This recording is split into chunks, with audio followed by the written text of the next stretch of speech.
kanya-kanya talaga tayong preference kung kanino natin gustong ibigay ang puso natin. Pero madalas ang gusto natin ay hindi tayo gusto. Ikaw, kabarangay, kaya mo bang ikaw ang humahabol o gusto mong ikaw ang hinahabol? Dear Papa Dudut, magandang tanghali po sa inyo at sa lahat ng mga kabarangay natin. Lagi po akong kasama sa tanghali ang mga kaibigan ko sa pagtutok sa inyong programa, Papa Dudut. Kaya naman naisipan kong isulat din ang kwento ko para marinig ng mga fans mo at makapulot sila ng aral sa karanasan ko. Gusto ko pong simulan ang lahat noong teenager pa lamang ako. Ako po si Shirley, kikay po talaga ako. Noong uso pa po ang mga paru-paro ni Jolina Magdangal sa kanyang buhok ay marami rin po akong collections. Ginagayo ko po ang fashion niya kasi ang ganda at sobrang in na in. At in fairness, maayos naman ang buhay namin sa probinsya. Parehong may trabaho ang parents ko kaya nakakaipon ako para makabili ng kung ano-anong pampaganda at borloloy sa katawan ko. At feel ko talaga na beautiful ako, Papa Dudut. At hindi lang feel ha, maganda po talaga. Kasi nagiging muse rin ako sa klase at sa liga sa amin. Kahit parang ang saya-saya ko na at nabibili ko na ang gusto ko ay may isa akong hindi maaabot-abot. Walang iba kundi si Marco. Ang gwapo niya talaga, Papa Dudut. Ang kaso'y mukhang ayaw niyang tumingin sa kagandahan ko. Schoolmate ko siya. Same year level kami pero nasa ibang section siya. Crush na crush ko talaga siya. Ang tangos ng kanyang ilong, ang tangkad, ang kulot na buhok, at ang galing pa niyang pumorma. Hindi lang ako ang may crush sa kanya at parang halos lahat ng girls sa campus. Pero sa isip ko talaga ay ako ang magwawagi. Mapapasakin din si Marco. Kung gaano ko kagusto si Marco ay gano'n naman ako kagusto ng kaklase kong si Leo. Crush na crush niya ako. At super kulit naman ligaw, kaso hindi ko talaga siya gusto. In fairness, hindi naman siya pangit. Pero hindi siya kulot at hindi rin kasing tangkad ni Marco. Ang panlaban niya ay nasa first section siya kasama ko. Kaya matalino si Leo parati, nakasama po siya sa top 10 sa klase. Kahit na hindi ako honor student ay hindi ibig sabihin na mapuro lang utak ko. Kasi nasa section 1 pa rin po ako. Matalino pa rin ako kaya minsan ay naiisip ko na baka pwede kong i-offer kay Marco na ako ang maging personal tutor niya. Ang problema ay hindi ko po magawa kasi parating umaaligid si Leo sa akin na parang security guard ko, Papa Dudut.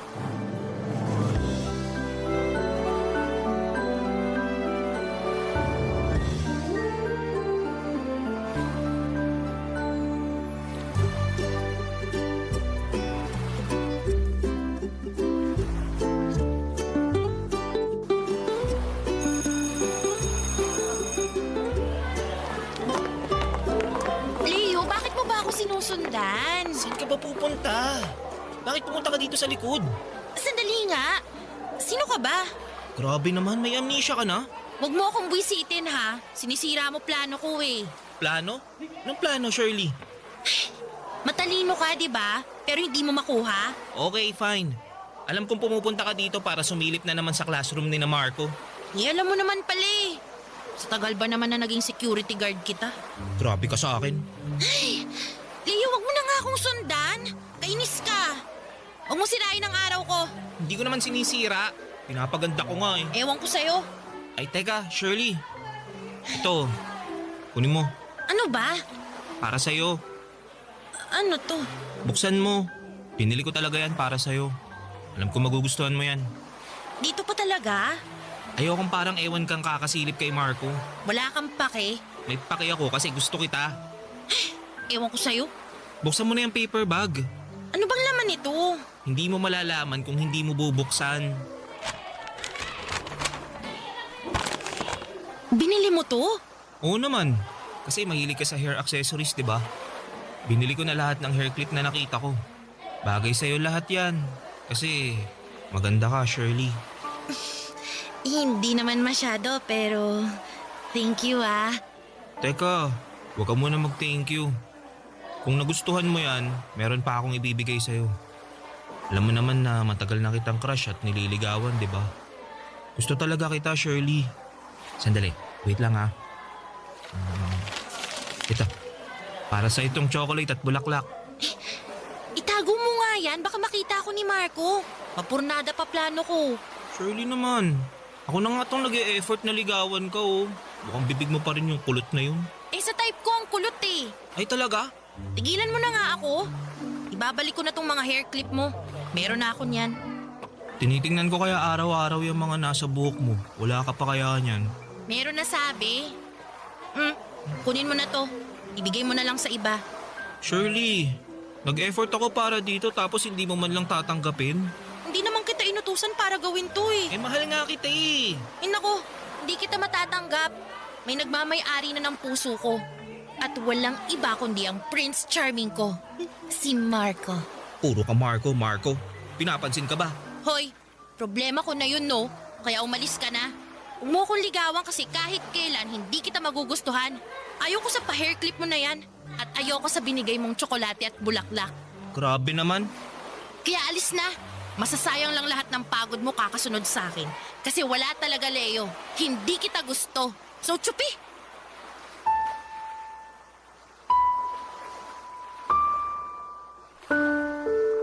Alam kong mali ang ginawa ko sa kanya.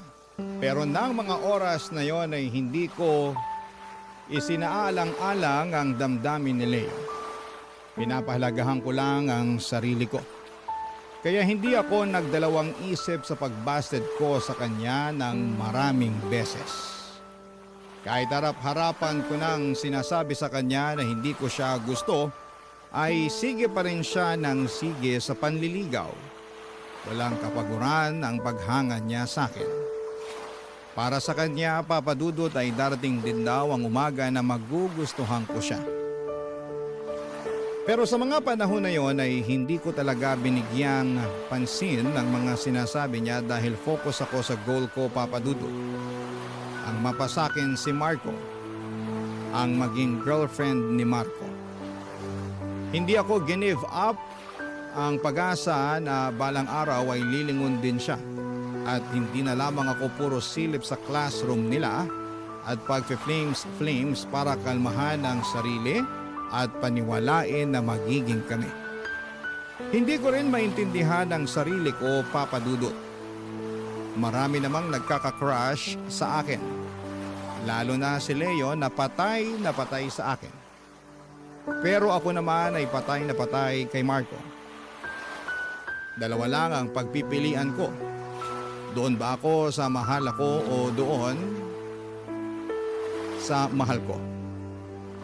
Siyempre nananaig pa rin ang pagmamahal ko kay Marco, Papa Dudut. Kaso isang araw ay nalaman ko na lamang na may iba na siyang mahal. May ibang babaeng nakakuha sa kanyang atensyon. Ang kaklase niyang si Tina na hindi naman kagandahan at baduy pang pumorma. Ang sakit sa dibdib ko nang silipin ko sila sa classroom at kitang-kita ng dalawa kong mga mata. Ang magkahawak nilang mga kamay, sina Tina at Marco. Magjowa na sila at ako'y inggit na inggit sa babae na parang gusto kong sabunutan. Pero sabi nga ng nakararami kapag jowa pa lang ay hindi pa may-ari ang bawat isa. So pwede pang maagaw. Kaya patuloy lamang ako sa mga plano sa pang-aakit kay Marco at umaasang hihiwalayan niya si Tina at ako ang ipapalit dito. Kami naman dalawa ang totoong bagay kasi, Papa Dudut.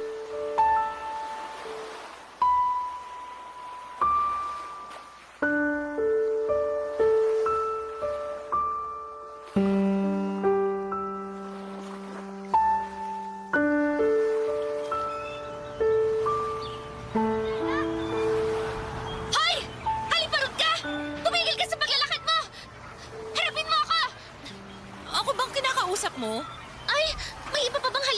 school natin?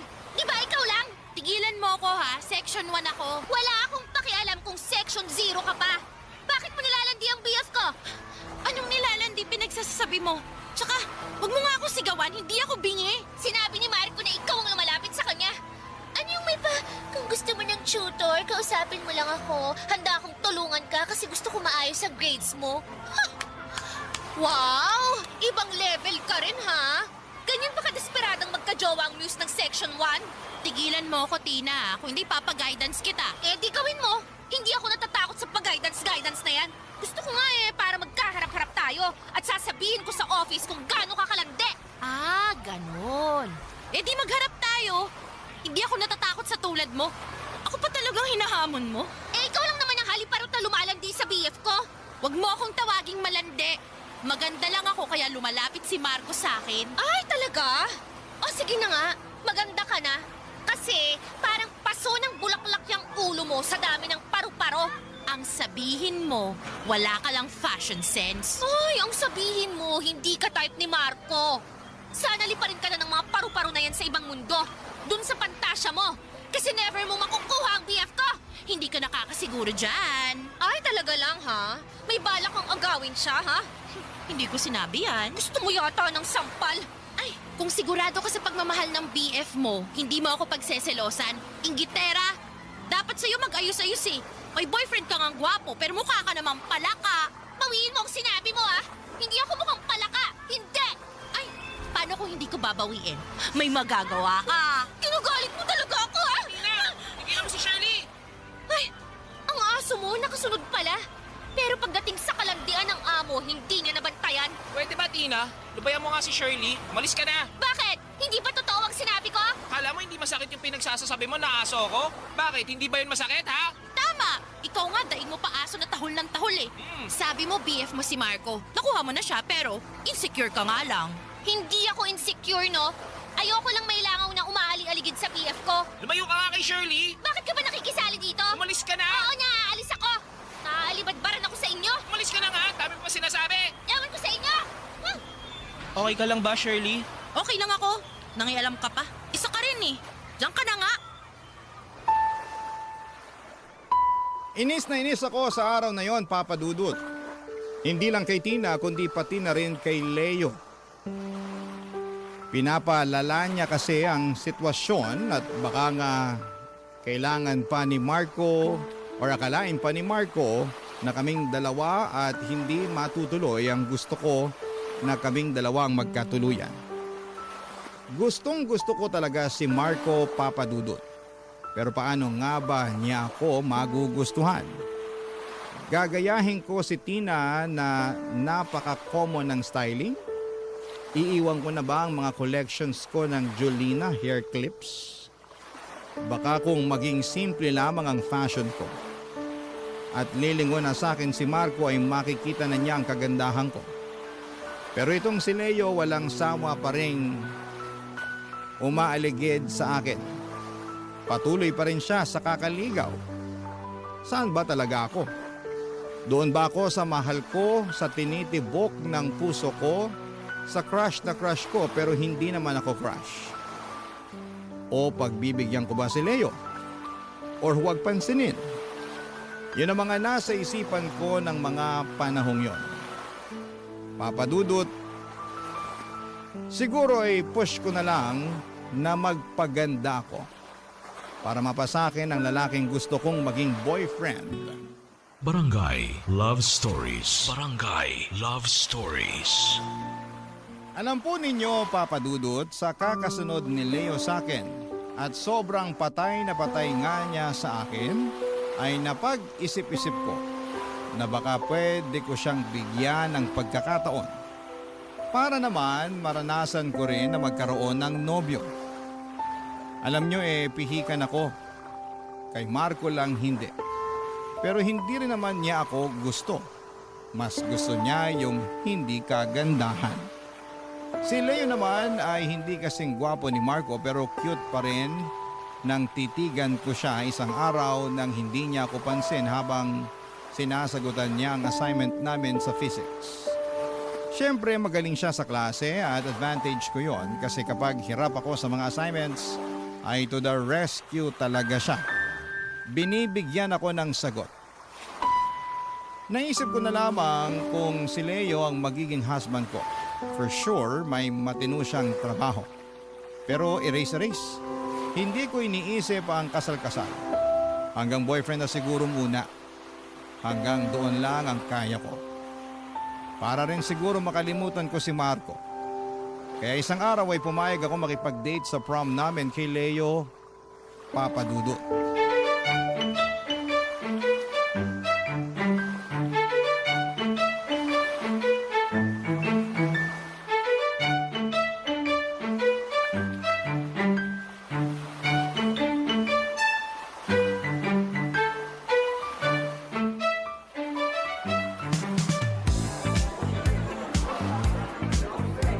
Shirley, salamat ah.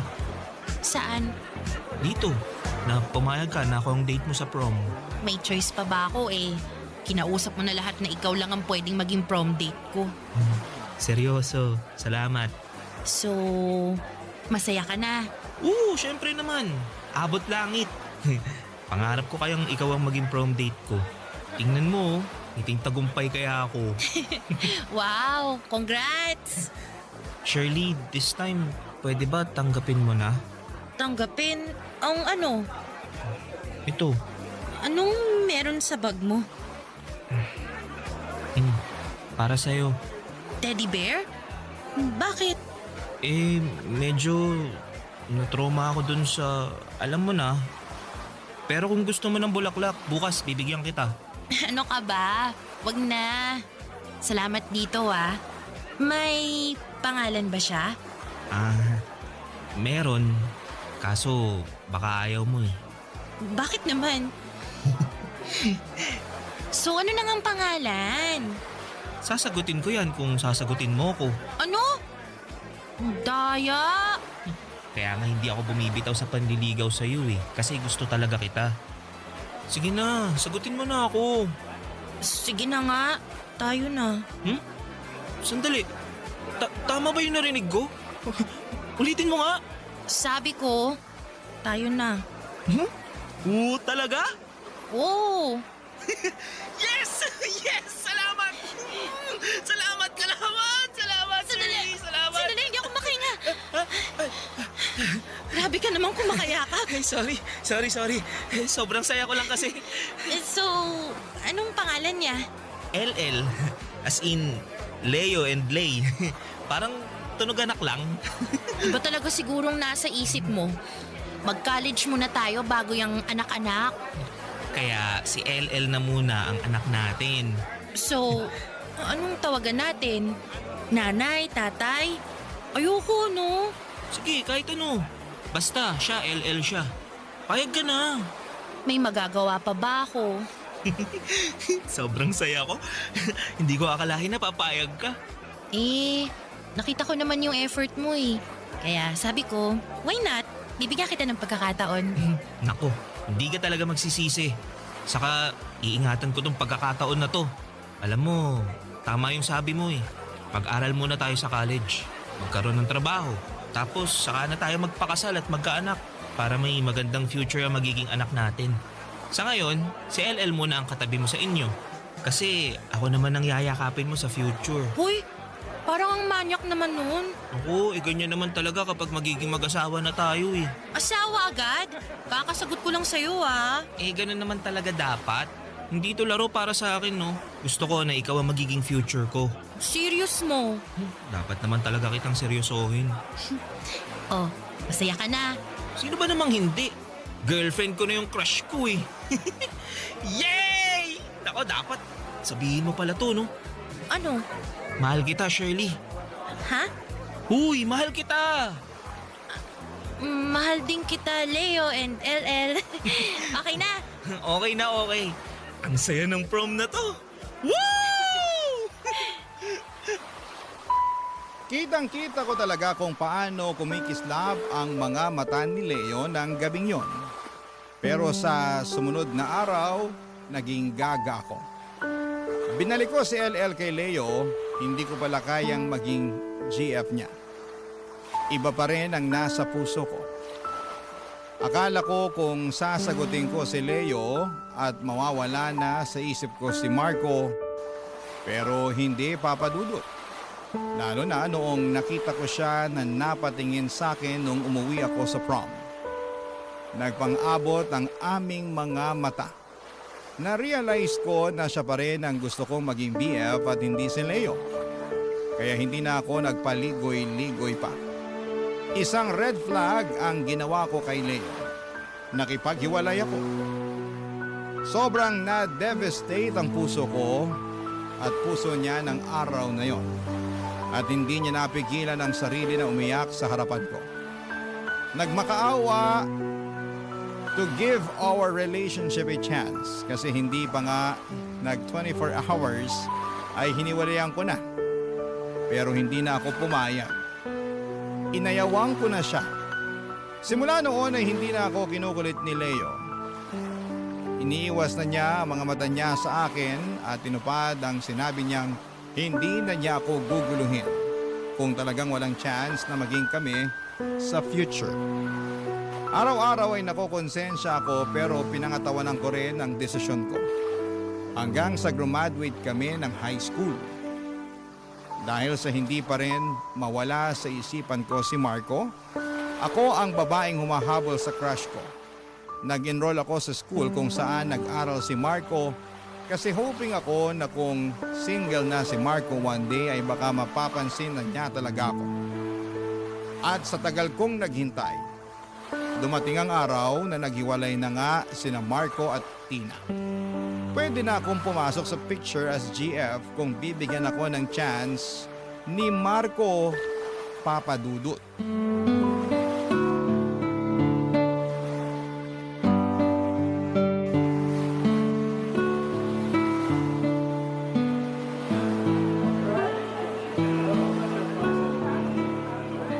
Alam mo, mas makakatapos ka kapag may inspiration ka.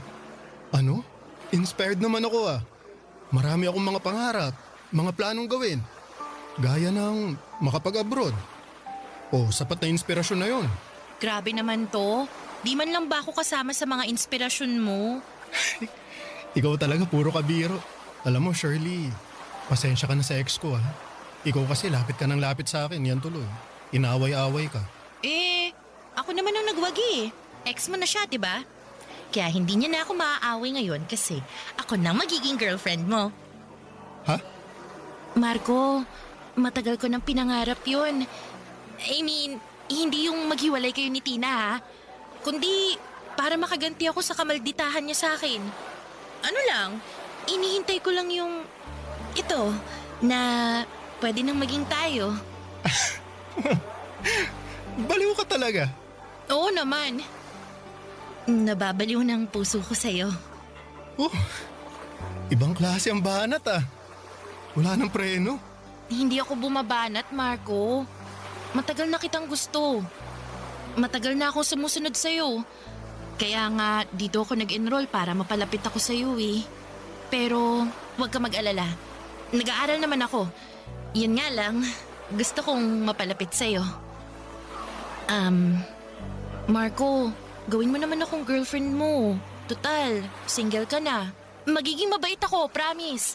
Magiging perfect girlfriend ako. Sige na. Ayan na, nagpapakababa na ako. Tama lang naman din na pinupush ko yung gusto ko, di ba? Pantay naman tayo ng karapatan. Hindi porket babae ako bawal na akong hindi ligawan ng lalaking gusto ko. Ang tapang ko nga, di ba? Oo, matapang ka. Pero OMG, parang maririnig ko bang masasakit na salita ngayon? mabait ka sa akin, Shirley, pero hindi talaga kita gusto eh. Aray naman. Sorry, Shirley ah. Hindi mo ba talaga pwedeng bigyan ng chance? Buksan mong puso mo sa akin. Hindi ba talaga ako kaibig-ibig, Marco? Sorry talaga, hindi kita gusto eh. Hindi ko nakikita ang sarili ko sa'yo nakasama ka sa future bilang asawa ko. Kasi yun naman dapat kapag magkakarelasyon, di ba? papunta doon pero wala talaga, Shirley. Hanggang pagkakaibigan lang talaga ang kaya kong ibigay sa'yo. Ang sakit. Ang sakit-sakit. Bakit ganun? Sorry na, Shirley. Huwag ka namang umiyak sa harap ko. Nakukonsensya naman ako sa sinabi ko. Pero, nagpapakatotoo lang naman ako eh. Saka salamat sa pagiging totoo mo sa akin. Sa paghanga mo. Ang dami kong ginawa para lang mapalapit sa'yo. Pero nga pa rin ako. Maganda ka naman, Shirley eh. Kasi di ba maraming nagkakagusto sa'yo. Si Leo. Ilan mo nga kakabanggit sa pangalan niya? Mabait si Leo. Matalino pa. Bagay nga kayo nun. Pareho kayong matalino. Tama na! Tayo ang bagay! Tayo, Marco! Nasabi ko na ang dapat kong sabihin. Saka, kahit kailan hindi kita pinaasa. Alam mo yan. Sorry talaga na hindi ko masusuklian ang paghanga mo sa akin. Nakakainis ka! Akala ko talaga magugustuhan mo ako kasi lahat talaga ginawa ko para sa'yo eh. Shirley, nagpapasalamat talaga ako para ron pero hindi kita pinilit na gawin yun. Ikaw pumili nun. Akala ko kapag ginawa ko yun magiging tayo na. Lalo na ngayon wala na kayo ni Tina.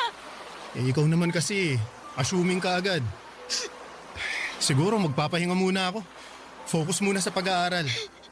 Alam mo naman na kahit biniyayaan tayo ng kagwapuhan, yun nasabi nila, hindi ako biniyayaan ng talino talaga eh. Medyo kailangan pa ng pagsisikap para maipasa ko mga subject ko. Dami mong dahilan. Sorry na talaga, Shirley. Hindi talaga kita gusto. Oo na! Oo na! Tama na!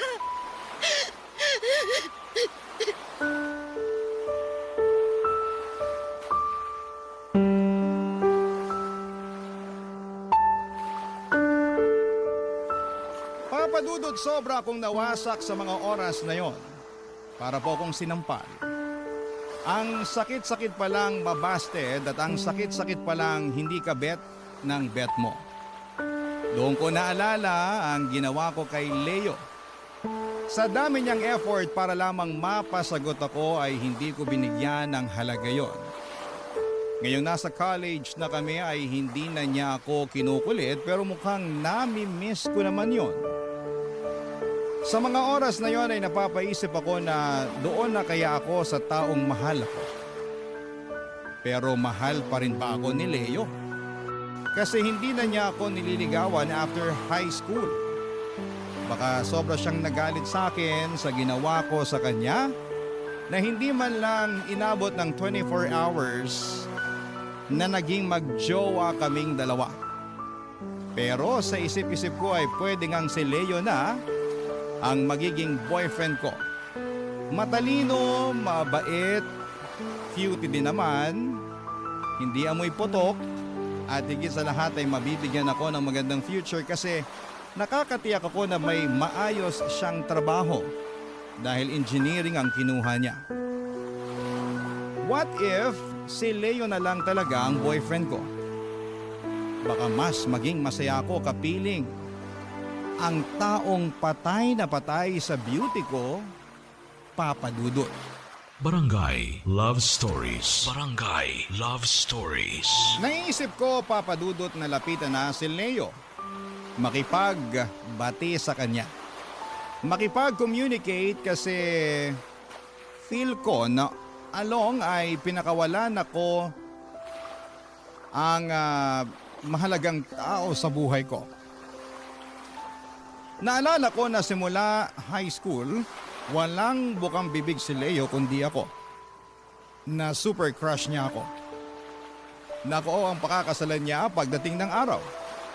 Na magiging nanay ako ng mga magiging anak niya. Naalala ko rin lahat ng effort niya sa akin. Bawat Valentine's may parigalo pero hindi ko lang pinapansin. Araw-araw dati ay kinukumusta niya ako. Ayaw niya na may mamiss akong klase at assignments kaya tinutulungan niya talaga ako. Ganon pala talaga ako kamahal ni Leo. Pero makasarili ako. Hindi ko siya binigyan ng chance. Hindi ko sinaalang-alang ang damdamin niya noong after ng prom at hiniwalayan ko kaagad siya. Sa totoo lang ay mahal ko pala si Leo. Natakpan lang lahat dahil nga may parabang gusto akong patunayan na kaya kong mapaibig si Marco Papadudo. Pero hindi pala. Hindi siya ang para sa akin at si Leo ang para sa akin. Kaya naman nakipag-communicate ako sa kanya hanggang sa nakipagkita na ako sa kanya, Papadudo.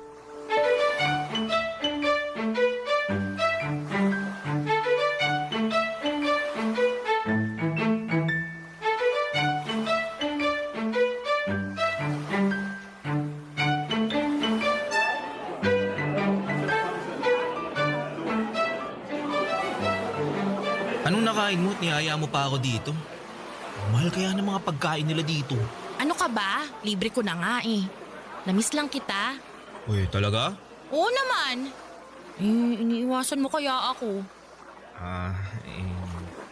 Alam ko, ang sama-sama ako, no. Oh, ikaw ang may sabi niyan ha. Totoo naman eh. Kaya nga humihingi ako ng sorry sa'yo. Ibig sabihin, peace offering tong dinner mo? Parang gano'n na nga. Okay na ako, sa totoo lang. Tanggap ko naman na eh. Kasi ilang beses kitang binasted at Okay na yun, Shirley. Saka, masaya naman ako sa mga pangungulit ko sa'yo nun eh. Natatawa na nga lang ako. Walang bitterness, totoo. Pero, after nung prom, hanggang sa gumraduate tayo, syempre, nagdamdam talaga ako. Kasi parang, sorry ah, sige lang, sabihin mo lang. ano kasi, nasaktan talaga ako. Valid naman ang nararamdaman mo eh. Baliw talaga ako. Ang bait-bait mo na nga sa akin tapos ganun pa ginawa ko. Eh, nagpapakatotoo ka lang naman. Hindi mo ako gusto kaya hanggang dun lang. Tanggap ko na. Pero masaya ako ngayon na nakapag-usap na tayo. Usap lang? Ha? Ito naman no, ang sabi ko, usap lang masaya ka na? Oo, syempre naman. Kaibigan kita eh. Kaibigan lang? Oo. I mean, mas open na ako ngayon. Alam mo yun, yung... Ano? Ano? Gusto mo pa rin naman ako, di ba? Oo, pero Pero, noon, pangarap ko talagang ikaw ang makasama ko sa future eh. Pero napag-isip-isip ko na pag-aaral na muna. kaya pala hindi ka na nag-e-effort na kausapin ako para makapag-move on ka at pag-aaral na lang ang atupagin mo. Pwede mo naman ipagsabay ah. Gusto ko maging inspiration mo. Talaga? Oo naman. Promise, matured na ako. Hindi ko na gagawin yun dati. Salamat, Shirley. Kaso, nakapag-desisyon na ako na wag muna eh. Sarili ko muna iisipin ko. Ayokong mahati ang panahon ko. Alam mo naman na hindi naman mayaman ang parents ko.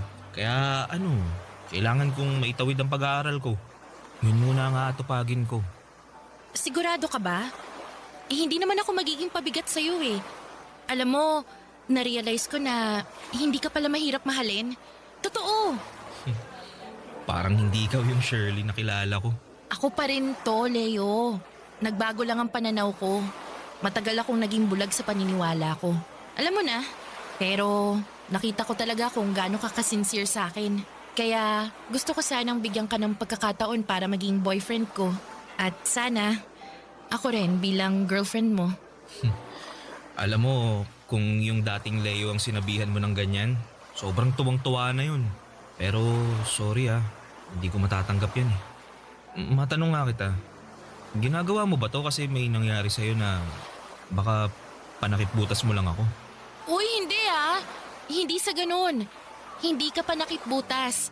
Tingin ko naman, gusto kita. Mahal na kita. Alam mo, totoo man o hindi, hindi na yun mahalaga eh. Matagal ko nang naisip na hindi na ako yung dating ako. Yung dating ako na may gusto sa'yo. Pasensya ka na talaga, Shirley. Hindi na ba magbabagong isip mo? Hindi na.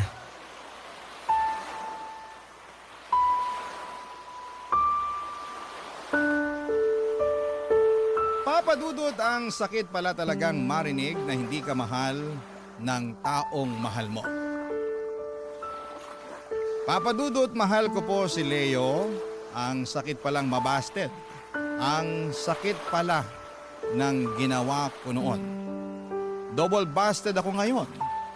Pero tama ba ang sinabi ni Leo na panakipbutas lang siya kasi nga binasa din ako ni Marco? Naisip ko na mahal ko po talaga si Leo at gulong-guluman ang utak ko pero mahal ko po siya. Kaya heto na naman ako. Naghahabol sa isang lalaki pero this time ay si Leo na. Pero firm na din ang desisyon talaga ni Leo na hindi niya ako i-entertain. Ako naman ay pinupush ko pa rin hanggang sa graduate kami ng college. Pero hindi niya pa rin ako sinagot. Hindi pa rin kami naging magjowa ni Leo. Wala siyang balak na ako ang babae para sa kanya na bumuo ng pamilya. Wala na yung Leo noong high school nakasali ako sa pangarap niya. Ewan ko rin ba sa kapalaran, mapagbiro.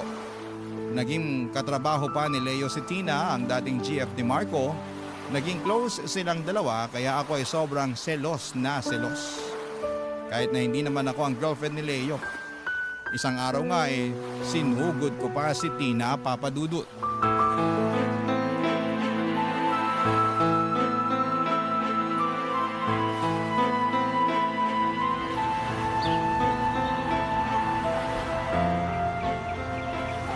Tina, sandali. Pwede ba tayo mag-usap? Anong pag-uusapan natin? Tapatin mo ako. Inaakit mo ba si Leo? Ano? Inaakusahan mo ba ako, ha? Kita ko kung gaano mo inilalapit ang sarili mo kay Leo. Ano ka ba? Magkatrabaho kami. Kaibigan ko siya. Kaya kami malapit. Eh ikaw, sino ka ba para tanungin ako ng ganyan? Oh, nagsiselos? Bakit? Girlfriend ka ba niya? Sa pagkakaalam ko, hindi. Kaya anong karapatan mo para pagsabihan ako kung nilalandi ko si Leo? Kung nilalandi ko man. Hoy, tigilan mo na nga yung kakaselos mo na wala sa lugar. Alam mo, panira ka sa buhay ko. Anong panira? Ah, gets ko na. Hoy, hindi ko sinisira ang buhay mo. Ikaw ang may hawak ng buhay mo. Tsaka, hindi ba wala na kami ni Marco? Matagal na. Bakit hindi mo ibuhos ang energy mo dun sa kanya? O baka lahat ng lalaking malapit sa akin, yun ang gusto mong punteryahin? Nang klase ka? Kung maldita ka! Ah! Butiwan mo ang buhok ka! Nakakainis ka! Baliw ka! Baliw! Ano nangyayari sa inyo? Tumigil na kayo! Tumigil na! Shirley, Tina, tama na yan! Pagsabihan mo yung babaeng yan, ha? Pinagseselosan ba naman ang pagiging close ko sa'yo? Kapal na mukha mo! Malandi ka kasi! Hindi ako malagde! Sino ba ang sunod ng sunod sa lalaki, ha? Ako ba? Ikaw! Inaakit mo sila! Pwede ba, Shirley? Tama na! Mag-usap nga tayong dalawa, Shirley. Halika, sumama ka sa akin. Saan tayo pupunta? Basta!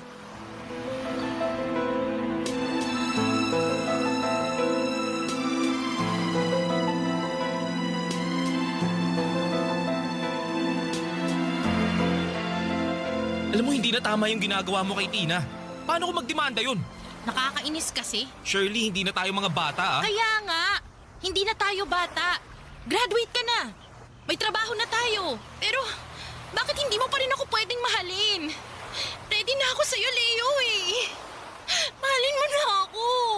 Hindi ganun kadali yun, Shirley. Eh, dati kaya mo. Tapos ngayon, hindi. Aaminin ko. Oo, mahal kita noon. Pero nagbago na ngayon eh. Nag-iiba ang gusto ng tao lalo na hindi mo ako pinahalagaan noon. Alam mo yan. Kaya nga humihingi ako ng sorry. Ngayon, pinapahalagahan na kita. Mahal kita, Leo. Hindi ka lang panakipbutas. Totoong mahal kita. Salamat sa pagmamahal mo pero hindi ko kayang suklian yung nararamdaman mo para sa akin. Siguro kasi naramdaman ko noon na pinaglaruan mo lang ako. Kahit pinipilit kong sabihin sa sarili ko na wag nang isipin yun dahil bata pa tayo. Pero hindi mawala sa isip ko yun eh. Napatawad na kita. Pero hindi ko lang makalimutan eh. Kaya sorry. Leo naman, bigyan mo naman ako ng pagkakataon. Please. Mahal kita, Leo. Mahal na mahal. Sorry talaga, Shirley. Hindi ko kayang suklian yan. Hanggang pagiging kaibigan lang ang kaya kong ibigay sa'yo. Ayokong paasahin ka pa sa lahat ng to. Kaya kung kaya kong mag-move on sa lahat, Alam kong kaya mo rin. Hindi. Alam kong mahal mo pa rin ako. Alam kong gusto mo pa rin ako. Shirley, makinig ka. Wala na. Wala na talaga. Sorry. Maraming lalaki dyan na handang magmahal sa'yo. Pero hindi ako yun.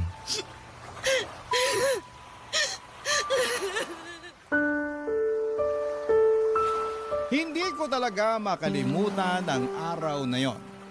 Sobrang bigat sa pakiramdam. Wala na talaga. Inayawan na ako ni Leo. Wala nang pag-asa pang maging kami. Kahit yung sinabi niyang may lalaking magmamahal sa akin ay hindi rin dumating, Papa Dudut. Siguro kinarma ko. Malaki ang naging kasalanan ko kasi pinaglaruan ko siya noon.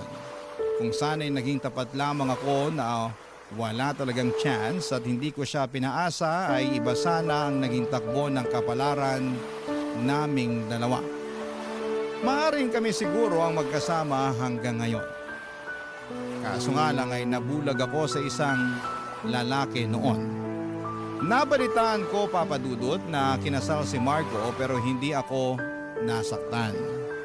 Pero noong nabalitaan kong kinasal na si Leo ay sobrang iniyakan ko talaga, Papa Dudut. Mahal ko pala talaga si Leo. Sinayang ko ang lalaking mahal na mahal ako noong high school. Sa ngayon ay single pa rin ako. Single, 47 years old, tita, at baka forever tita na lamang ako. Hindi ko na mahabol ang grace period para maikasal pa ako. Matanda na. Lumipas na ang kabataan ko. Ang inyong forever kapuso at kabarangay, Shirley. Anong say mo sa Barangay Love Stories na ito? Pagkwentuhan natin sa comment section yan. Ang mga kwento ng pag-ibig, kwento ng buhay, at kwento ng pag-asa dito sa Barangay Love Stories.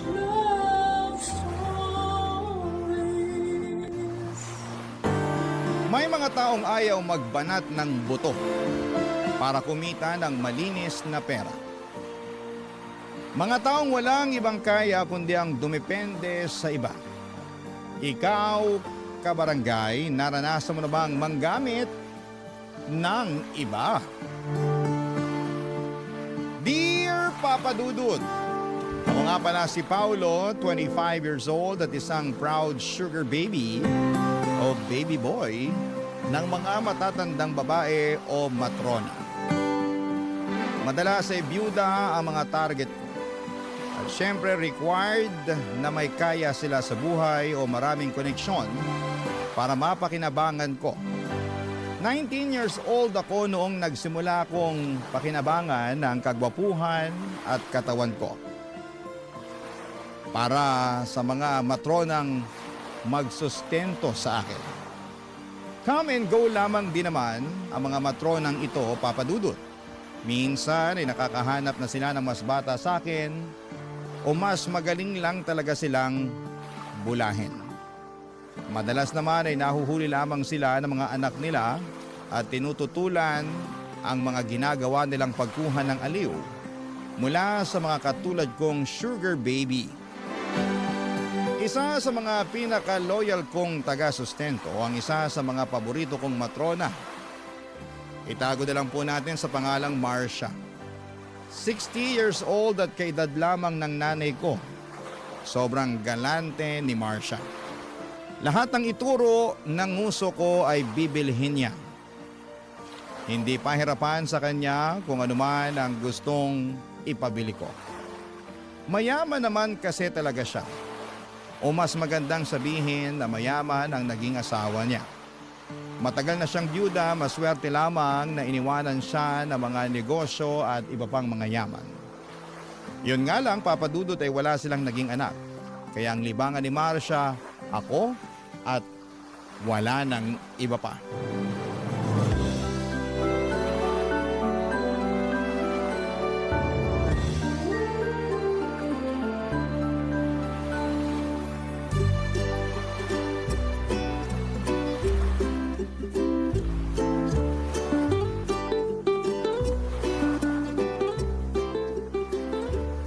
Pau-pau ko. Ay, bakit na kasi maangot ang baby ko? Eh kasi naman. Wag na lang pala, nakakahiya. Ngayon ka pa ba nahiya sa akin? Eh, nakita ko na ang lahat sa'yo eh. Uy, wag maingay. Baka marinig ng iba. Maingit pa bigla. Iinggitin ko talaga sila. Kasi wala silang baby boy na pinagpala na makinis pa. Nawawala na nga ang kinis ng balat ko dahil sa stress eh. Ay, hindi na to kaya ng moisturizer lang. Ay, bakit ba kasi? Ano bang kailangan ng pau-pau ko? Wag na. Sasarilihin ko na lang to. Ay, huwag namang ganun. Ano bang kailangan mo? Sunscreen from Korea o Japan? Meron ako nun. Gusto mo bang magpa-body scrub? Hindi yan ang kailangan ko eh. Ano nga? Nai-stress kasi ako, baby. Paano ba naman? Malapit nang kumupas yung mga t-shirt ko, kakalaba. Wala na rin sa uso. Hirap na ako mamili ng isusuot kada aalis ako. Yan lang ba ang problema mo? After ng meeting ko mamaya, pagsha-shopping kita. Hindi dapat kumukupas ang damit ng baby ko. Kasalanan ko rin naman. Kasi palagi ako naglalaba. Hand wash pa. Nai-stress na naman ako bigla. Tingnan mo naman itong mga kamay ko. Hawakan mo. Ay, ang lambot naman ng kamay mo. Hindi na nga malambot ang mga kamay ko eh. Tingnan mo nga oh. Konti na lang kasing gaspang na ng talampakan ko yung mga palad ko. Dahil sa kakalaba ko to. Bakit kasi ikaw pa ang naglalaba? Bakit hindi mo na lang ipa-laundry? Ako na lang ang magbabayad. Wala kasi akong tiwala sa mga laundry shop. Baka mamaya mapag-interesan pa nila ang mga damit ko. Alam mo namang puro branded tong damit ko. Oo, alam kong branded yan. Ako kaya ang bumili lahat ng mga damit mong yan. O diba? Kaya nga sayang kung nanakawin lang sa laundry shop. Kaya sana, ang gusto ko, bagong automatic washing machine. Yung meron na ring dryer para hindi na ako magpiga. Saka para tuyo na agad yung mga damit ko. Naku, iyan lang naman pala ang kailangan mo. Hindi mo na lang ako diniretso. O sige, bibigyan kita ng perang pambili niyan. Yun! Thank you, my loves, The best ka talaga. Saka syempre, huwag mong kakalimutan yung bayad, para dun sa utility man na magkoconnect at mag-ayos ng washing machine sa bahay, ha? Oo, may kakilala ko. Ako nang bahala riyan. Huwag ka nang ma-stress. Mag-relax ka na para hindi na mag-dry ang skin mo. Okay, baby? Ay, tsaka yung sunscreen na rin pala. Orderan mo na ako ng marami. Pero gusto ko yung galing Korea para oppa ang datingan ko sa arawan. Noted sa lahat ng yan. At mamaya, mag-grocery na rin tayo para may stocks kayo ng nanay mo sa bahay ninyo. Okay? Ay, kahit kami na lang ni nanay ang mag-grocery. Dagdag mo na lang sa allowance ko. Kasi banding kasi namin ni nanay yung pamimili. Alam mo naman na bihira na kami magkasama kasi palaging ikaw yung uuna ko. Kaya bigyan mo na lang ako ng pera pang grocery. Kami nang bahala ni nanay doon. Love you. Uy, yung pambili ng washing machine Naalala ko ang unang gig ko sa pagiging sugar baby. Isang matandang babae na meron pang asawa. Meron namang basbas mula sa baldado niyang asawa ang pagkakaroon niya ng sugar baby. Kaya hindi ako masyadong nag-guilty noon. Pero sa unay, mandidiri ka talaga kung hindi ka pa sanay sa ganong kalakaran. Pikit mata ko na lamang na tinanggap ang gustong ipagawa sa akin ng unang naging sugar mommy / matrona ko. Kapalit naman kasi noon ay pera. Malaking tulong ang perang kinikita ko sa pang-sugar mommy para sa amin ng nanay ko. Papadudot hindi malaki ang mga unang kinikita ko noon dahil nagsisimula pa lamang akong bumuo ng pangalan ko sa industriya ng sugar babies. Pero sapat naman na yon para masustentuhan ang mga pangangailangan namin ni nanay noon. Kami na lamang kasi ang magkasama sa buhay. Sa pagkakatanda ko ay 7 years old lamang ako noong iniwan kami ni tatay para sumama sa mayamang babae. Pinili niya ang babaeng yon kesa sa amin. Inamin niyang nasilaw siya sa pera at palibasa nga ay mahirap kami noon at siguro'y napagod na namang si tatay na magtrabaho ng magtrabaho. Pero hindi naman kami umangat sa buhay. Kaya noong may nagpakita sa kanya ng interes, agad na niyang sinunggaban at iniwan kami ni nanay bilang kapalit.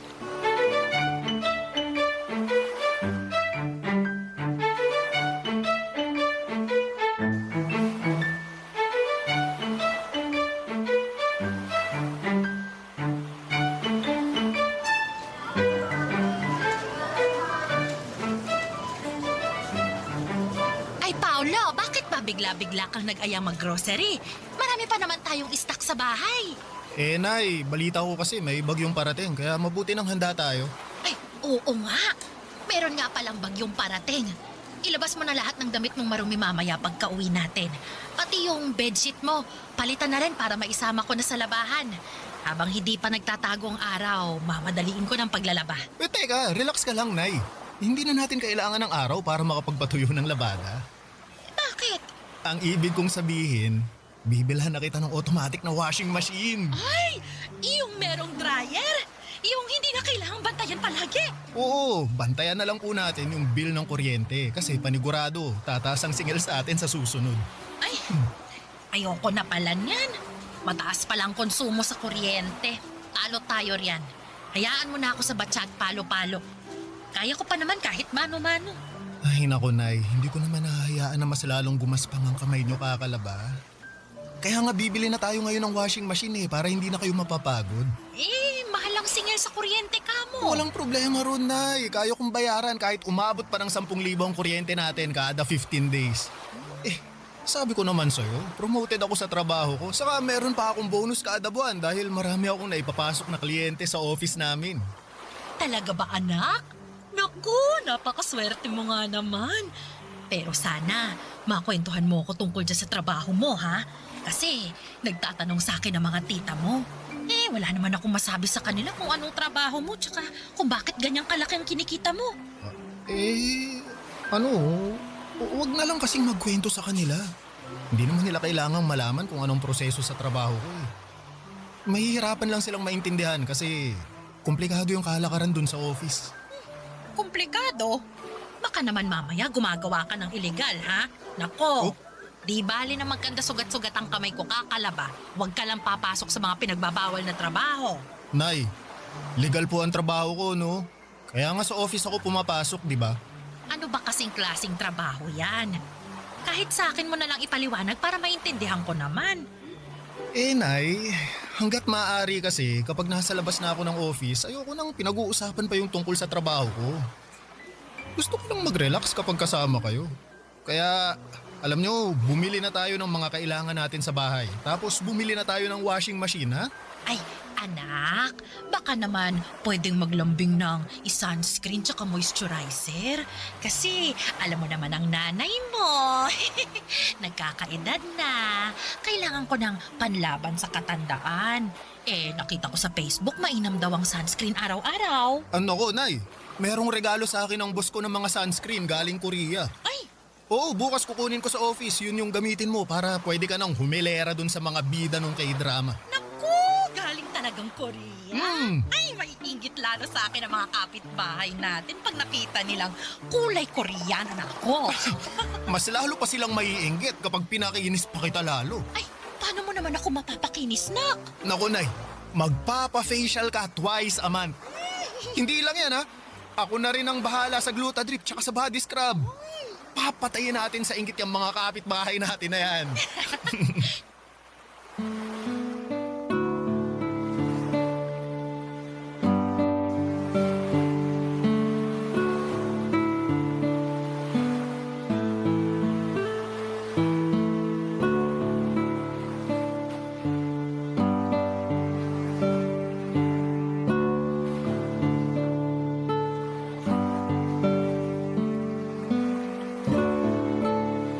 Papadudot, hindi alam ng nanay ko ang tungkol sa pagiging sugar baby ko. Bakit ko naman sasabihin sa kanya? Alam ko namang pipigilan niya ang ginagawa ko. Lalo't sa ganong dahilan kami iniwan ni tatay noon. Naniniwala naman siya na nagtatrabaho ako sa opisina. Noong hindi pa ganong kalakas at kadalasang kita ko sa pag-sugar baby, inakala ni nanay na nagtatrabaho ako sa call center. Sa gabi na kasi ako lumalabas ng bahay at tanghali na akong umuwi. Siyempre sa gabi ako madalas kinikita noon ng mga matrona ko. Nag-i-stay kami sa motel hanggang bago magtanghalian. Pagkatapos noon ay umuwi ako kaagad para makaligo na. Para matanggal kahit papaano ang pandidiri ko sa ginagawa ko noon. Hanggang sa tumagal at nasanay na ang katawan ko na dumadampi sa katawan ko ang mga matatandang mga babae. Nasanay na akong umaasa sa kanila sa lahat ng kailangan kong pangpinansyal. Hindi ko nga nakikita ang sarili kong nagtatrabaho sa opisina o kahit saan pa maliban sa pagiging sugar baby ko. Mas madali ang pera. Mas malaki kumpara sa kinikita ng iba. Siguro isang pasasalamat na lamang din na natutunan ko ang ganitong kalakaran dahil sa tamad kong tatay. Sabi nga nila mga kapuso like father like son, ika nga. Wala na akong balita kay tatay at kung nasaan man siya. Sana ay ubos na ang pera ng babaeng pineperahan niya, Papadudot. Barangay Love Stories. Barangay Love Stories. Papadudot, na ibili ko na si nanay ng automatic washing machine. Kita ko kung gaano siya nag-relax nang maibili ko ng washing machine. Nakaharap na lamang siya palagi sa salamin at pinagmamasdan ang mapula niyang labi at pisngi dahil sa mga makeup na binili ko sa kanya. Lagi din siyang nagsiselfie ng walang filter. Hindi na niya kailangan ng filter kasi sobrang kinis at puti na niya dahil sa Glutadrip na naging maintenance na niya, Papadudot.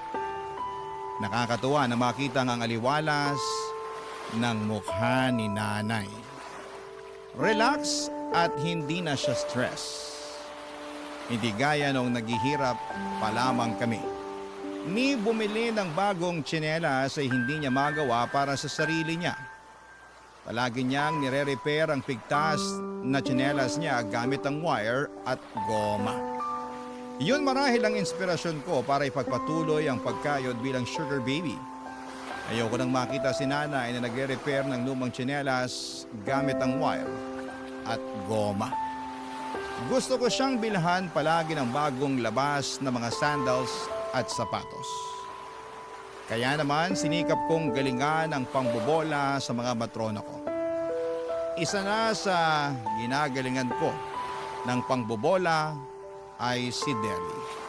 Senior na rin at isang biyuda, Papadudot. Mabusisi ito sa mga inaabot niya sa akin at hindi kasing galante ni Marcia. Pero malawak ang koneksyon niya sa gobyerno at iba pa. Kaya alam kong magagamit ko yon para maambunan ako ng tulong balang araw kapag kinakailangan na.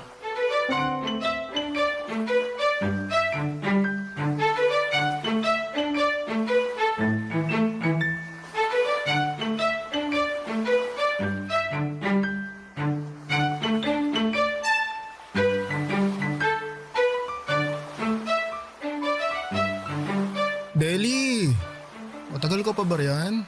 Kanina pa ako rito sa kamo. Babad na ako rito. Teka lang at may inaasikaso akong mahalaga. Gusto mo ba lumabas na lang muna ako dito sa hotel para hindi ka maistorbo? Nakakapagtrabaho naman ako kahit nandyan ka.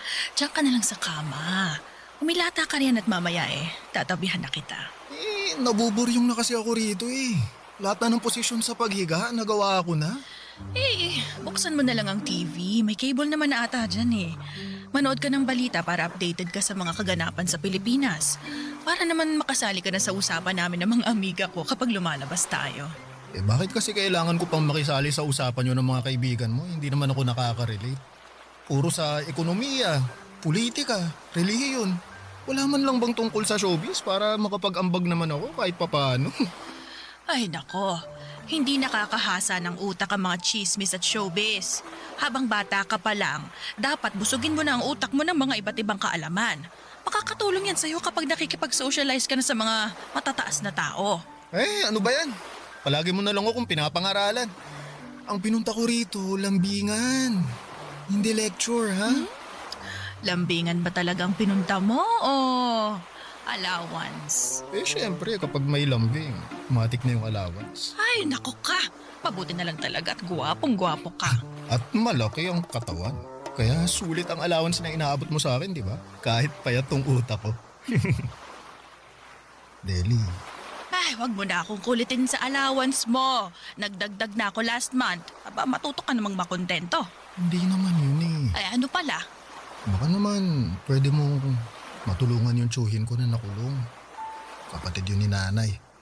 Nakikiusap sa akin na magawa ng paraan yung kaso niya. Oh, bakit sa akin ka lumalapit? Attorney ba ako? Pulis? Alam ko kasi marami kang koneksyon. Ano bang kaso ng tsuhin mo? Nakapatay.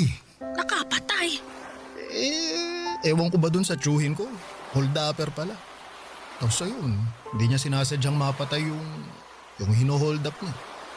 Tinutukan lang naman ng bread knife ng tsuhin ko yung hino-hold up niya kaso biglang pumalag yung biktima. Sinuntok yung tsuhin ko.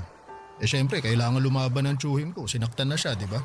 Kaya ayun, napuruhan niya yung biktima. Paano, Deli? May lusot kaya? Marami pa akong kailangang alaming detalye. Siya, susubukan kong gawa ng paraan. Yay! Teka, saan pa ba ang masakit sa'yo para malagyan ko na ng ointment? Yung tuhod mo? Nagbabadya ba ng rayuma yan? Yung balakang? Aling buto mo yung tumutunog ngayon para mahimas ko na.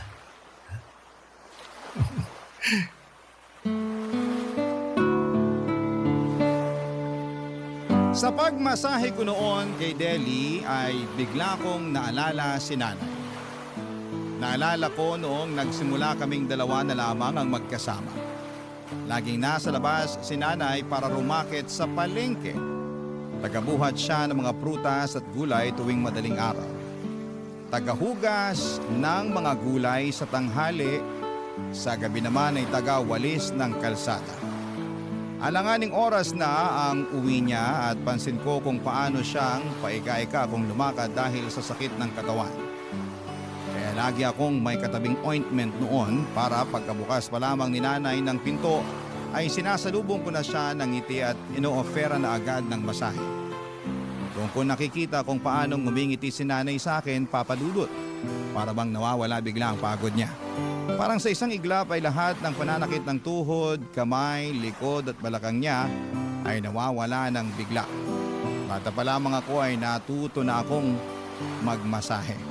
Kaya naman nagamit ko yon sa mga teacher ko pagkatapos ng klase.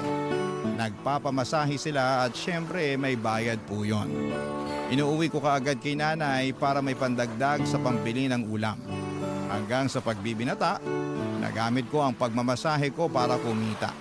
Sa pagmamasahe ko nga sa isang pinagbabawal na spa, ay nakilala ko ang unang naging sugar mommy ko.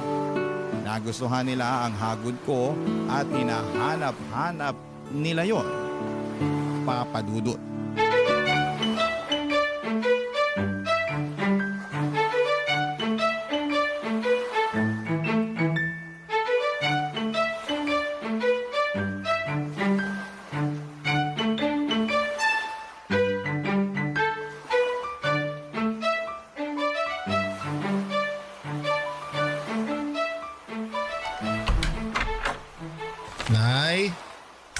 Nay, nakauwi na po ako. Paolo, anak! Kanina pa kita hinihintay. Mabuti na lang at nakauwi ka na. Naku, saktong-sakto. Nagluto ko ng sinigang na hipon. Paborito mo. Uy, biglang kumulo yung tiyan ko dun ah. Halika na para makakain na. Habang mainit pa ang sabaw. Ginawa na rin kita ng patis na may sili at kalamansi. Lalong kumulo yung tiyan ko sa sausawan na yan ah. Naglaway naman tuloy ako bigla. talo ko pa tuloy yung naglili. Ibaba mo na yung mga bit-bit mong paper bag para makakain ka na. Lika na. Ay, si nanay naman hindi man lang na-excite sa nakitang mga paper bag na bit-bit ko. Ano ba yung mga pinamili mo? Ikaw na bata ka talaga. Hindi na kasya ang mga damit mo sa aparador, ha? Tapos nag-shopping ka na naman ulit. Di bumili tayo ng bagong aparador para magkasya ng mga damit ko. Pero nay, alam nyo, hindi naman sa akin itong mga nasa shopping bags eh. Para sa inyo to. Ay, para sa akin? Bakit? Birthday ko na naman ba, anak? Oh, bakit? Tuwing birthday ka lang ba dapat regaluhan? Wala namang okasyong kailangang i-celebrate para bilhan mo ko ng regalo. Nay, gusto ko lang i-celebrate ang pagiging best nanay nyo sa buong mundo. Anak ha, ang corny mo na. Naghahanap ka lang ng dahilan para gumastos eh. Nasa mall na kasi ako kanina. Nakita ko, ang daming bagong labas ng mga damit. Feeling ko bagay sa inyo lahat ng pinamili ko. Check nyo, dali. Ito, oh. Patingin nga. Anak, ang gaganda nito, hala. Oh, di ba? Ang mamahal din ako. Ay nako, isuli mong lahat ng to. Anak, masyadong mahal. Parang dalawang bang groceries na natin to eh. Magkano ba? Ay, naku, baka pang-apat na buwan pa. Oy, Nay. Hindi ko na po isusoli yan, no? Sa inyo na yan. Enjoyin nyo na lang para kapag nagsisimba kayo ng mga plastic nyong friends, meron kayong ipang rarampa. Patayin nyo sila sa inggit, Nay, ha? Make your son proud, ha? Naku, ikaw talagang bata ka. Kung iniipon mo na lang ang perang pinangbili mo rito, hindi natin alam kung anong mangyayari kinabukasan. Kailangan handa tayo. Ito na yung huling beses na bibilhan mo ko ng luho, ha? Mag-iipon na tayo. Sige po. Kung saan kayo magiging masaya.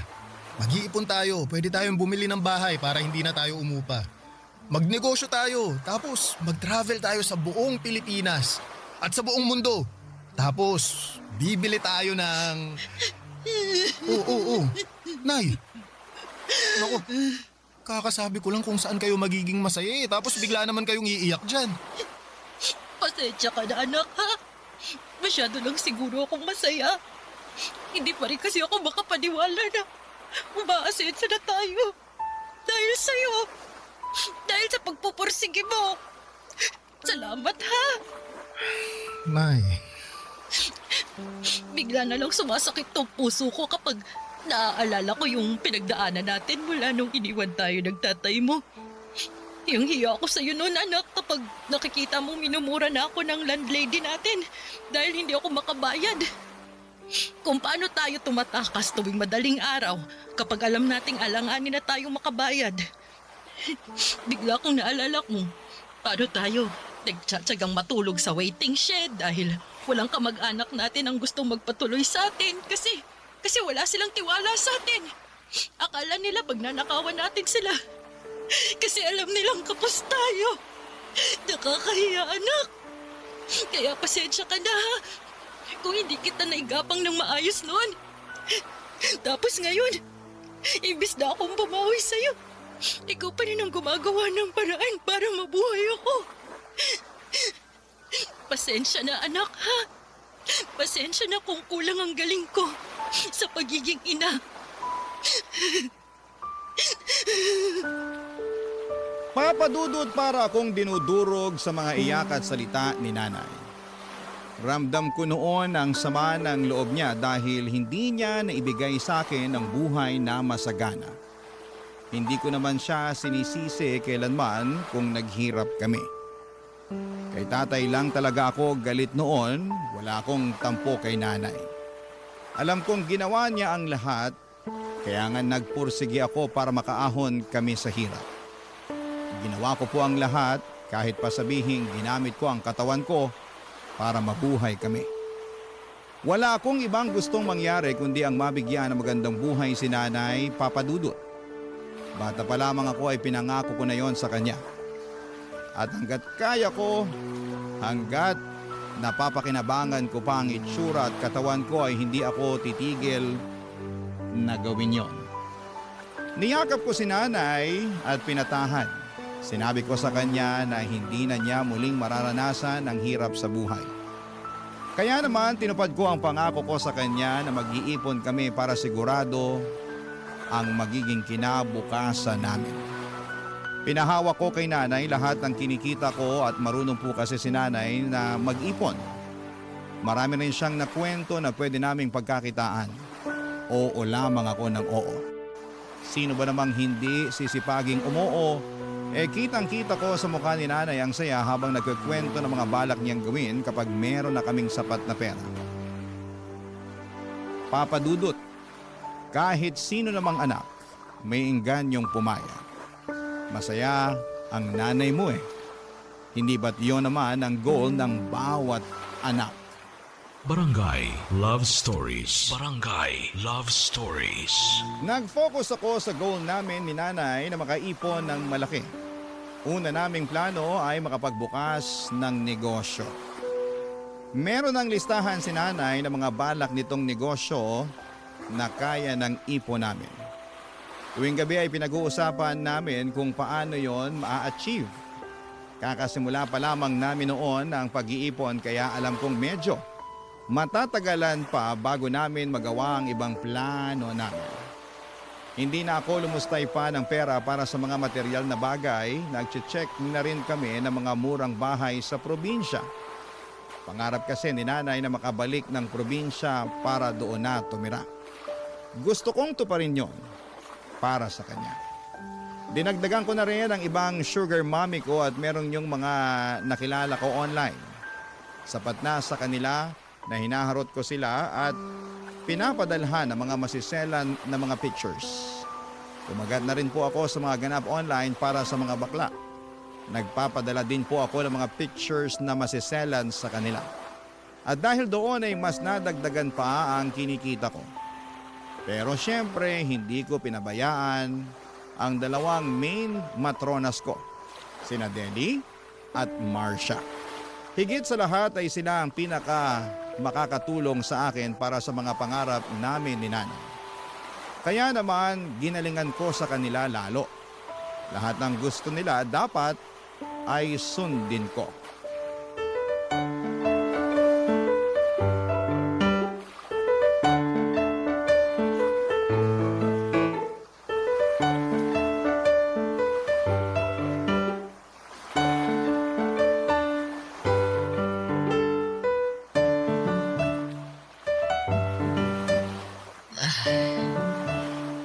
Paulo, tumawag ka nga ulit sa reception ng puwisit na motel na to. Ang init.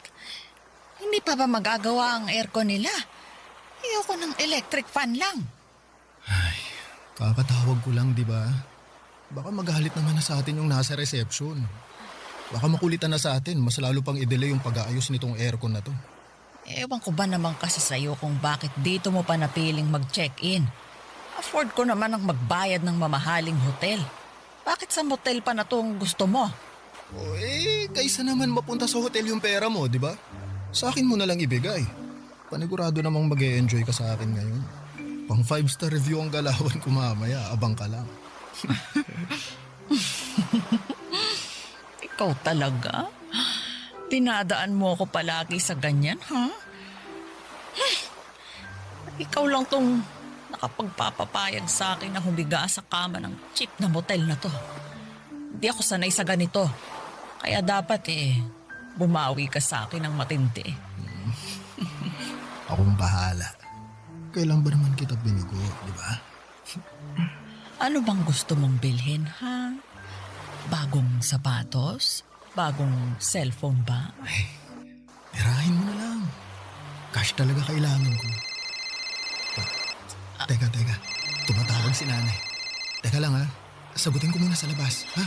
Ay, bakit kailangan mo pang lumabas, Paolo baby boy? Dito ka na lang. Huwag mo akong iwan dito. Baka papakin ako ng mga lamok dito. Ay! Mahina kasi signal dito sa loob eh. Sa labas malakas.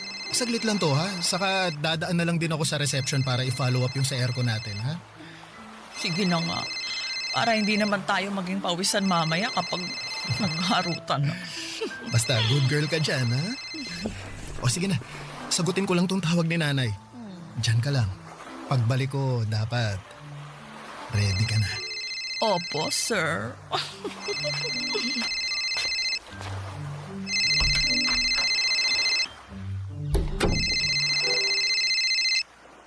Hello, Deli? Napatawag ka? Kanina pa kita tinitext, hindi ka nagre-reply. Nako, sorry. Kasama ko kasi si nanay eh. Nagluluto kami. May balita na ba dun sa pinapaayos kong permit para sa negosyo ni nanay? Kaya nga ako tumawag sa'yo. Ayos na yon. Pumunta ka na lang bukas sa opisina ko. Pag-usapan natin yung mga kailangan yung ipasa. Ako na lahat ang mag-aasikaso nun. Yes! Hulog ka talaga ng langit, Deli! Salamat ah! Ay, thank you. May kapalang tono. Alam ko, akong bahala sa'yo. Gusto mo ba sa office natin gawin? Bakit pa ba kita papupuntahin ng opisina ko kung hindi ko rin gustong gawin ng alam mo na? Akong bahala. Bawing-bawi ka sa tulong mo sa akin. Oh, sige na, sige na. Babalikan ko na si nanay. Magluluto pa kasi kami ng ulam eh. Usap na lang tayo bukas, ha? Good night. Bye.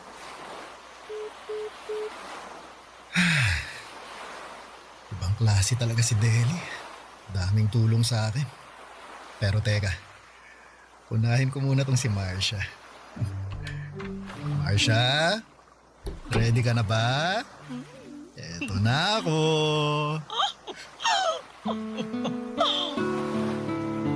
Totoo po ang sinabi ko kay Marcia.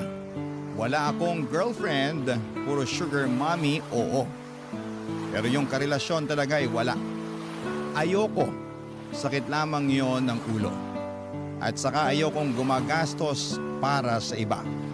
Maliban kay nanay at sa akin. Madamot ako sa ibang tao.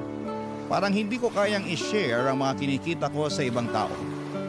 Kahit nga maraming babae ang lumalapit sa akin para magpapansin, para magpakita ng interes. Pero hindi ko talaga sila trip dahil alam kong wala naman akong mapapala sa kanila. Saka sa pagdaan ng panahon ay natuto na ako maging praktikal, papadudot. Alam kong pera ang dapat mangibabaw sa lahat.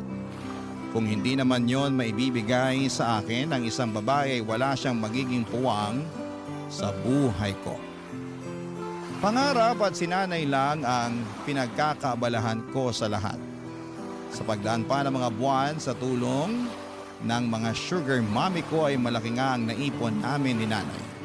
Hindi na rin problema ang mga permit sa negosyo at sa mga tatangkilik dito.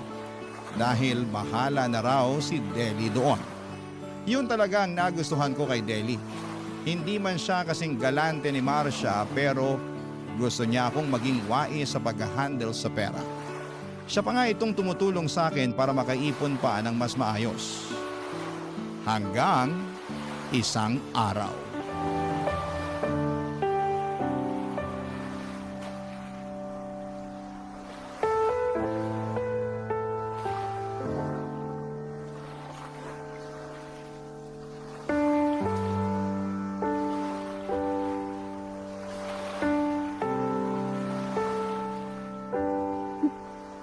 Oh, Nay. Nay, okay lang po kayo? Anak! Nay, ano bang nangyayari? May masakit ba sa inyo? Bakit? May namatay po ba? Anak! Huwag kang magagalit, ha?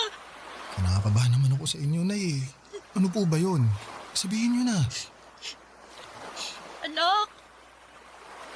May boyfriend ako. Boyfriend? O ano ngayon? Hindi ka ba nabigla? Nako, Nay. Bakit pa ako mabibigla? Pinaganda nga kita ng pinaganda, di ba? Dextrose mo na ang glutat, puro ka makeup. Bakit pa ako mabibigla na nakabingwit ka ng boyfriend? Kayo naman, oh. Yan ba ang sa tingin mo, ikagagalit ko? Walang problema sa akin kung may boyfriend ka na, Nay. Matagal na rin naman nung iniwan tayo ni tatay, eh. Deserve niyong magkaroon ng bagong lalaki na magmamahal sa inyo. Mas bata siya sa akin, Paolo. Halos kaidaran mo. Sugar mommy daw niya ako. Ano? Sugar mommy? Ikaw, Nay? Iyon bang sinusustentuhan ko kapalit Oo, Nay. Oo, alam kong ibig sabihin nun. Bakit? Saan? Sino? Pinakilala lang naman sa akin ng isang kazumba ko.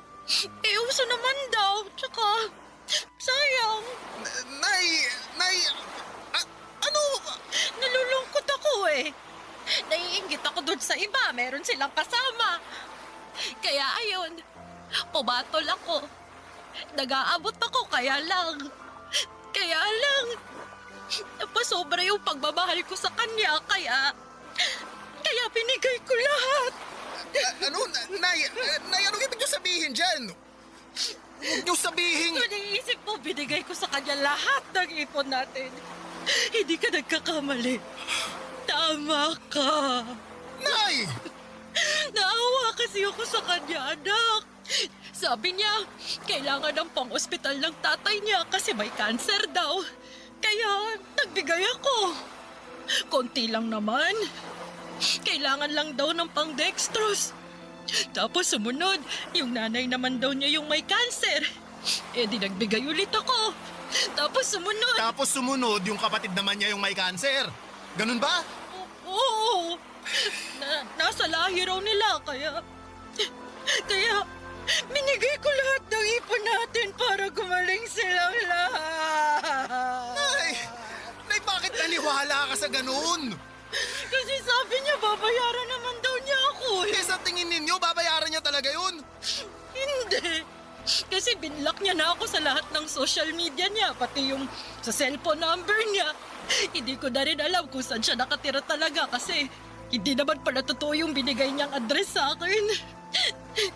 Anak, huwag ka magalit sa akin ha, please. Paano hindi ako magagalit? Eh, pinaghirapan ko lahat ng inaabot ko sa inyo. Tapos malalaman ko, binigay niyo lang pala sa ibang tao? Ang lakas ng loob yung problemahin ng problema niya pero hindi niyo inisip yung naging paghihirap ko. Anak. Mamaya na tayo mag-usap, Nay. Baka magdilim pa yung paningin ko eh. Aalis muna ako. Uuwi na lang ako. Pagkaya ko na kayong harapin ulit.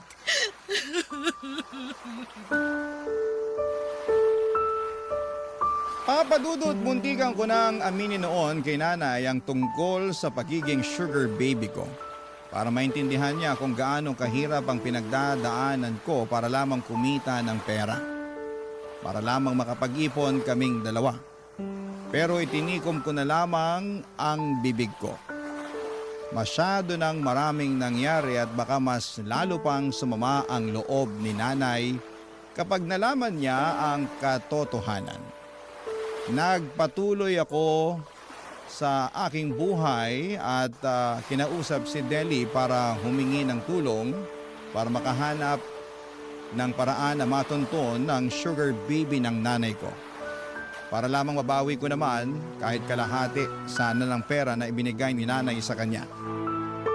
Naging malabo na rin na mahanap namin dahil si nanay mismo ay ayaw nang makaharapa ang lalaking yon. Ipagpasa Diyos na lang daw namin ang lahat para sa mga ganong tao na nanggagamit ng kapwa nila para sa pera. Bigla naman akong kinabahan dahil tulad ng lalaking yon ay namimera din ako ng iba. Pinabayaan ko na nga lang din, Papadudot. Siguro'y yun na rin ang karma ko dahil sa mga pinerahan kong matatanda. Pero hindi naman ibig sabihin ay hihinto na ako sa kalakaran.